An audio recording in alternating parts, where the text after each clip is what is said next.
The Woodcutter's Wife, Volume 1, as told by Morgan, son of Molach. A story of mistrust, murder, and magic. Legend tells of a woodcutter who built a shack deep within the pine forest. There he hoped to live in peace with his family.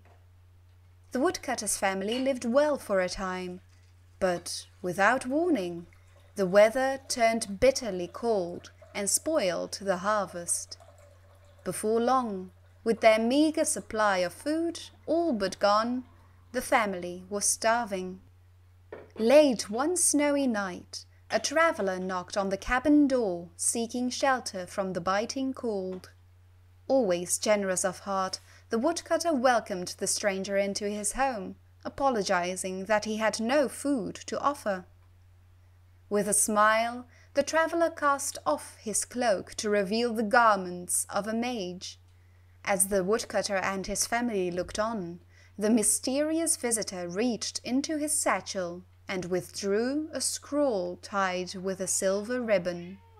No sooner had the wizard unfurled the scroll and read the words aloud, when a great feast appeared from out of thin air.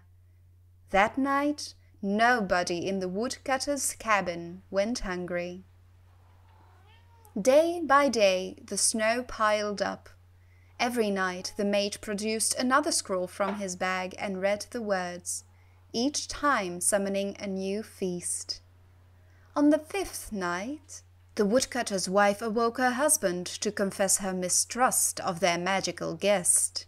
Surely, she argued, there was some price to pay for the magical feasts that everyone enjoyed night after night.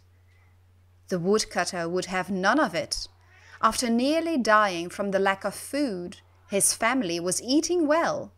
The divines had sent him a gift, he explained, and it was foolish to question their wisdom. But the woodcutter's wife would not be persuaded. Every night she grew more fearful and more desperate.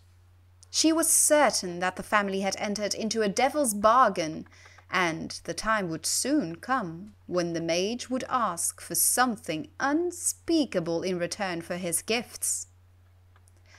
While everyone in the cabin slept, the woodcutter's wife snuck out of bed and took her husband's axe in hand. She crept into the traveller's room and with one swing lopped off his head. Suddenly the wizard's disembodied head awoke. His eyes opened wide, and when he beheld his maimed body, he let forth a terrible cry. Awakened by the horrified scream, the woodcutter and his children rushed into the room and gasped at the terrible sight of the decapitated mage. With his last gasp of breath, the traveller laid a fearful curse on the woodcutter's wife. After her mortal death, she was damned to rise once again and walk the woods alone, only to burn at the rising of the sun.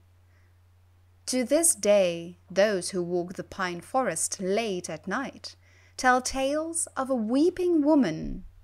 Glimpsed between the trees, she carries a bloody axe, the stories say, and is terrifying to behold.